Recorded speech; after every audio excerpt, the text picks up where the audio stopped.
की शुरुआत में हम जॉन क्रैमर को देखते हैं जिसका सिटी स्कैन्स वगैरह हो रहा है एंड देन वो एक कैंसर सपोर्ट मीटिंग अटेंड कर रहे हैं। हमें पता लगता है कि जॉन के ब्रेन में ट्यूमर है, आप ब्रेन कैंसर कह सकते हैं, और उनके जिंदगी के सिर्फ कुछ महीने ही बचे हैं। अब इस कैंसर सपोर्ट ग्रुप में जॉन की मुलाकात हेनरी केस्लर नामक एक इंसान से होती है जिसे स्टेज 4 पैंक्रियाटिक कैंसर था। खैर एक दिन हॉस्पिटल विजिट्स के दौरान ही जॉन एक जैनिटर को किसी बैडली इंजर्ड पेशेंट का घड़ी और रिंग चुराते देखता है। यहाँ जॉन इमेजिन करता है कि कैसे वो चोर जैनिटर को अपने डेडली सेटअप में फंसा के सजा देता। Basically John would have liked to play a game, लेकिन यहाँ ऐसा नहीं होता क्योंकि जैनिटर जॉन को वहां देख चोरी नहीं करता और निकल लेता है। खैर कुछ दिन बीत जाते हैं, जॉन अपना विल वगैरह बना लिया है क्योंकि वो मरने वाला है, लेकिन एक दिन कैफे पर उसे कैंसर सपोर्ट ग्रुप वाला हेनरी केस्लर मिलता है जिसे अगर आपको याद हो तो स्टेज 4 पैंक्रियाटिक कैंसर था। सरप्राइजिंगली हेनरी एकदम हेल्दी दिख रहा था और पूछने पे जॉन को पता चलता है कि हेनरी का कैंसर क्योर हो गया। कैसे? वेल वो एक एक्सपेरिमेंटल नॉर्वेजियन कैंसर ट्रीटमेंट लिया जिसमें कुछ ग्राउंड ब्रेकिंग ड्रग्स और सर्जरी का इस्तेमाल करके पेशेंट का कैंसर ठीक कर दिया जाता है। ये सब एक ग्रुप ऑफ डॉक्टर्स करते हैं लेड बाय डॉक्टर पेडरसन, लेकिन हाँ ये ट्रीटमेंट यूएस वगैरह में अप्रूव्ड नहीं है। हेनरी यहाँ जॉन को एक लिंक देता है विच वाज द petersonproject.net और यहाँ जॉन को सारा इन्फो मिल जाएगा। जॉन फौरन लिंक पे जाता है, इस प्रोजेक्ट और ट्रीटमेंट से रिलेटेड वीडियोस देखता है एंड वो काइंड ऑफ कन्विंस्ड हो जाता है। इसीलिए वो डॉक्टर पीटरसन की बेटी सिसिलिया पीटरसन को भी मेल डालता है और सिसिलिया जॉन को कॉल करके उसे अपने क्लिनिक बुलाती है इन मेक्सिको सिटी। यहाँ मैं आपको बता दूं कि सिसिलिया जो कि डॉक्टर पीटरसन की बेटी है वही अब इन सारे प्रोसीजर्स का, इन ऑपरेशंस का देख रेख कर रही थी। तो बस फिर क्या था, जॉन मेक्सिको पहुंचता है और यहाँ जॉन को पिक करने जो ड्राइवर आया था उसका नाम डिएगो था। जॉन डिएगो के साथ टैक्सी में निकलता है और डिएगो यहाँ जॉन को शहर वगैरह दिखाता है। अब रास्ते में कुछ नकाब पोश लोग टैक्सी जबरदस्ती रुकवा कर जॉन को अपने वैन में बिठा लेते हैं। ये लोग जॉन को सिसिलिया तक ही ले जाते हैं और वहां भी पता चलता है कि सिसिलिया अपने प्रोजेक्ट को सीक्रेसी में चलाने के लिए ऐसे कदम लेती है ताकि उसके क्लिनिक का लोकेशन किसी को पता ना चले। यहाँ जॉन गैब्रिएला नामक लड़की से भी मिलता है जो कहती है कि वो भी डॉक्टर सिसिलिया की वजह से आज हेल्दी है। इसके बाद जॉन डॉक्टर सिसिलिया के टीम से मिलता है और इस टीम में हम देख पाते हैं सबसे पहले एनेस्थीसिया देने वाले मैटियो को, देन डॉक्टर कॉर्टेज और नर्स वेलेंटिना। जॉन यहाँ कार्लोस नाम के एक बच्चे से मिलता है जिसके पिता इस फैसिलिटी के केयरटेकर थे। अब फैसिलिटी की बात की जाए तो ये पहले एक केमिकल फैक्ट्री हुआ करता था जिसे इन्होंने कैंसर ट्रीटमेंट सेंटर में तब्दील कर दिया है। फैसिलिटी में हम पार्कर सीयर्स नामक इंसान को भी देखते हैं जिसपे जस्ट इन डॉक्टर्स की टीम ने सक्सेसफुल सर्जरी परफॉर्म करा है। ये सब देखकर जॉन वाज फुली कन्विंस्ड और वो भी सर्जरी के लिए तैयार हो जाता है। तो इसके बाद सर्जरी होता है और इसके बाद सिसिलिया क्लेम करती है कि जॉन अब ठीक हो चुका है। I mean, जॉन को वो उसका ब्लड रिपोर्ट्स वगैरह दिखाती है जो कि एकदम नॉर्मल था। ये सब देख जॉन पूरा खुश हो जाता है, मतलब उसे एक जिंदगी मिल गई है, ऑफ कोर्स खुश होगा, और वो सिसिलिया के लिए वाइन बॉटल एज गिफ्ट लेने जाता है। जब जॉन गिफ्ट लेके वापस आता है तो ये जगह पूरी तरह से अबैंडन्ड था। जी हाँ दोस्तों, दरअसल ये पूरा ऑपरेशन ही स्कैम था। इनफैक्ट टैक्सी ड्राइवर से लेकर डॉक्टर्स सब फ्रॉड थे, उसका ब्लड रिपोर्ट वो भी नकली था। सब लोग मिलकर जॉन को बेवकूफ बनाए थे।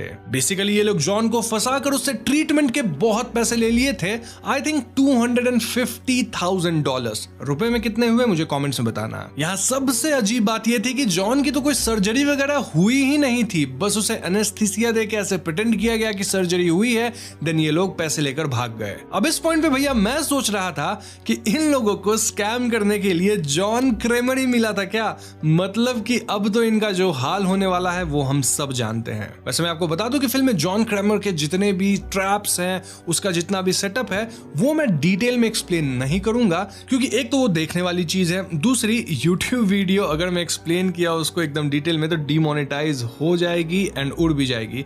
डिमोनेटाइज से मुझे प्रॉब्लम नहीं है, लेकिन उड़ जाती है तो स्ट्राइक आ जाती है। अभी ये खत्म हुआ है। खैर तो यहाँ से जॉन सबसे पहले डिएगो को किडनैप करता है जो कि टैक्सी ड्राइवर था, और डॉक्टर कॉर्टेज भी वही रूप बदल के बना था। डिएगो का ट्रैप कुछ ऐसा था कि उसके दोनों आर्म्स में एक्सप्लोजिव सिल दिए गए थे और उसे इन एक्सप्लोजिव को समय रहते हटाना था। अब ऐसा करने के लिए ऑब्वियसली उसे खुद को काटना होगा। इनफैक्ट उसके हाथ में ही हम एक ब्लेड देखते हैं जो कि लिपटा हुआ था, और उसी से उसको खुद को काट के सरवाइव करना था एक्सप्लोजिव से बच के। डिएगो किसी तरह ये ट्रैप सरवाइव करता है और वो जॉन को उसके फ्रॉड से रिलेटेड सारी इंफॉर्मेशन भी दे देता है, लाइक कौन कौन इस फ्रॉड का हिस्सा थे इत्यादि। या हम जॉन को किसी डिटेक्टिव को भी कॉल करते देखते हैं जिनसे जॉन हेल्प मांग रहा था in order to locate some people. खैर इसके बाद जॉन अमांडा यंग की मदद से सभी रिस्पॉन्सिबल लोगों को किडनैप करवाता है। अमांडा यंग कौन? वेल हम कह सकते हैं कि वो जॉन की शिष्य है, काइंड ऑफ अप्रेंटिस। अब जो लोग किडनैप हुए लोग थे दे वर सिसिलिया, वैलेंटीना, मैटियो और गैब्रिएला। ये चारों जब होश में आते हैं तो खुद को जिगसॉ के सेटअप में पाते हैं because he would like to play a game.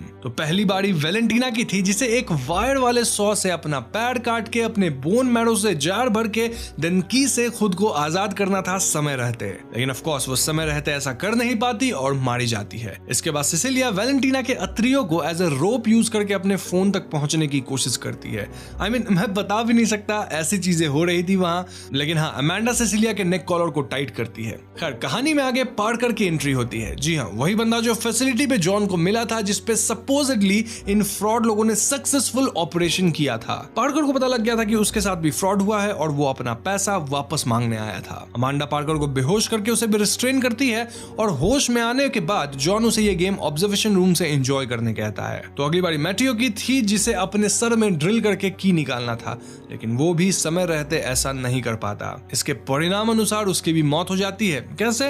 Well एक मास्क उसके फेस पे आकर उसके पूरे चेहरे को मेल्ट कर देता है। नाउ नेक्स्ट वाज गैब्रिएला जिसे एक हैमर से खुद के पैर को हिट करके तोड़ना था ताकि वो बंधन से छुटकारा पा सके। गैब्रिएला समहाउ बच निकलती है और ऐसे में जॉन अमांडा से उसे हॉस्पिटल ले जाने कहता है, लेकिन इससे पहले अमांडा ये सब करती पार्कर एकदम से फ्री होकर इन पे गन पॉइंट कर देता है। यहाँ हमें रिवील किया जाता है कि एक्चुअली में पार्कर भी सिसिलिया से मिला हुआ था। इनफैक्ट सिसिलिया उसकी लव इंटरेस्ट थी। सिसिलिया गैब्रिएला का गर्दन तोड़ देती है क्योंकि उसके हिसाब से गैब्रिएला लूज एंड है, एंड देन वो रिवील करती है कि वही एक्चुअली में पार्कर को यहाँ बुलाई ताकि पार्कर उसे फ्री कर सके।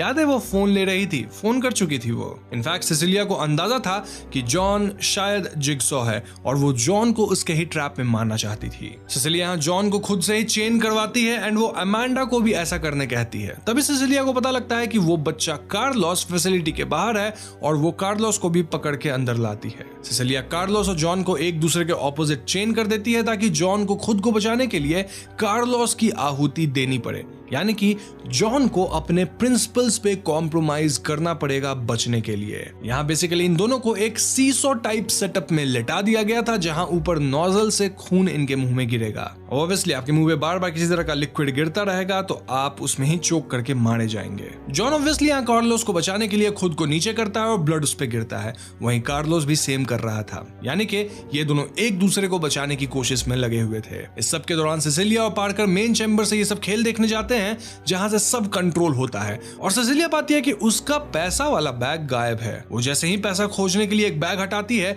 कि वहां का एक टाइमर शुरू हो जाता है। जी हां दोस्तों, इस पॉइंट पे कहानी में आता है ट्विस्ट जहां में बताया जाता है कि डिएगो जॉन को पहले ही बता दिया था कि पार्कर भी इस स्कैम का हिस्सा है और जॉन ऐसा सेटअप जान के किया था ताकि सिसिलिया उसे भी फैसिलिटी में बुलाए। ये लोग जिस चेंबर में थे वो लॉक हो जाता है और उसमें पॉइजनस केमिकल गैस भरने लगता है। इनके बचने का एकमात्र तरीका था एक वेंटिलेशन जिसमें से आप सर निकाल के बाहर फ्रेश हवा ले सकते हैं, लेकिन उसमें सिर्फ एक इंसान को सर घुसाने की ही जगह थी। ऐसे में सिसिलिया पार्कर को स्टैब करके मार देती है ताकि वो खुद को बचाए। बेसिकली वो अपना सर आराम से बाहर निकालकर सांस लेना चाहती थी ताकि वो बच सके। अब वो बच तो जाती है लेकिन वो इस फैसिलिटी से निकल नहीं पाती। वहीं जॉन, अमांडा और कार्लोस ट्रैप से फ्री हो चुके थे और वो यहाँ से निकल लेते हैं। सिसिलिया का पैसा कार्लोस को दिया जाता है और यहीं पे फिल्म खत्म। अब फिल्म के मिड क्रेडिट सीन में हम हेनरी को एक ट्रैप में देखते हैं क्योंकि वो भी इस स्कैम का हिस्सा था। इस ट्रैप को ऑब्वियसली जॉन क्रेमर ही सेटअप किया था, लेकिन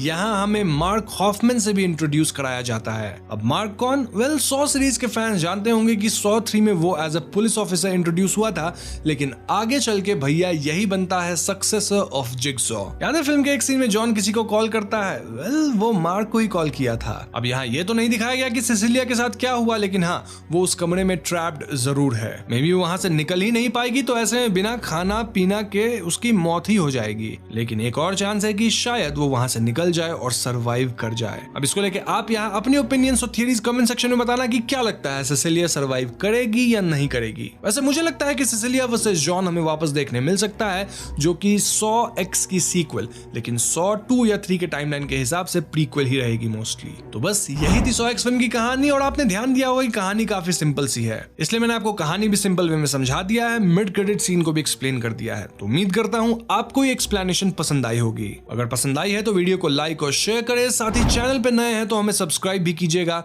क्योंकि हम अपने चैनल पे ऐसे वीडियोस लाते रहते हैं। पीस।